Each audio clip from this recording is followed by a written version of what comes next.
মা ইলিশ রক্ষায় ৪ থেকে ২৫ অক্টোবর পর্যন্ত ২২ দিন ইলিশ আহরণ, পরিবহন, মজুত, বিপণন বন্ধ থাকবে বলে জানিয়েছেন মৎস্য ও প্রাণী সম্পদ উপদেষ্টা ফরিদা আক্তার। দুপুরে সচিবালয়ে আয়োজিত সংবাদ সম্মেলনে এই ঘোষণা দেন তিনি। একই সাথে প্রতিশ্রুতি দিয়েও ইলিশের দাম কমাতে না পারায় দুঃখ প্রকাশ করেন উপদেষ্টা। বলেন, ২০২০ থেকে পর্যায়ক্রমে ইলিশের আহরণ কমছে।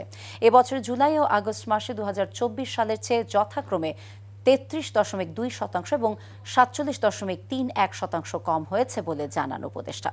শর্ত সাপেক্ষে দুর্গাপূজায় ভারতে ১,২০০ মেট্রিক টন ইলিশ রপ্তানির অনুমতি দিলেও প্রাপ্যতা কম থাকায় ১৬ থেকে ২৫ সেপ্টেম্বর পর্যন্ত বেনাপোল সীমান্ত দিয়ে ৮১ মেট্রিক টন ইলিশ রপ্তানি হয়েছে বলে জানান ফরিদা আক্তার। ইলিশ ধরায় নিষেধাজ্ঞা ১৬৫ উপজেলায় ৬,৩০,১৪০ জেলে পরিবারকে ভিজিএফ এর মাধ্যমে ২৫ কেজি করে চাল দেওয়া হবে বলে জানানো হয় সংবাদ সম্মেলনে। ২২ দিন পর্যন্ত মা ইলিশ রক্ষায় বিশেষ অভিযান পরিচালনা করা হবে। আশ্বিনী পূর্ণিমার পূর্বের ৪ দিন এবং অমাবস্যার পরের ৩ দিনকে অন্তর্ভুক্ত করে মোট ২২ দিন এই অভিযান চলবে।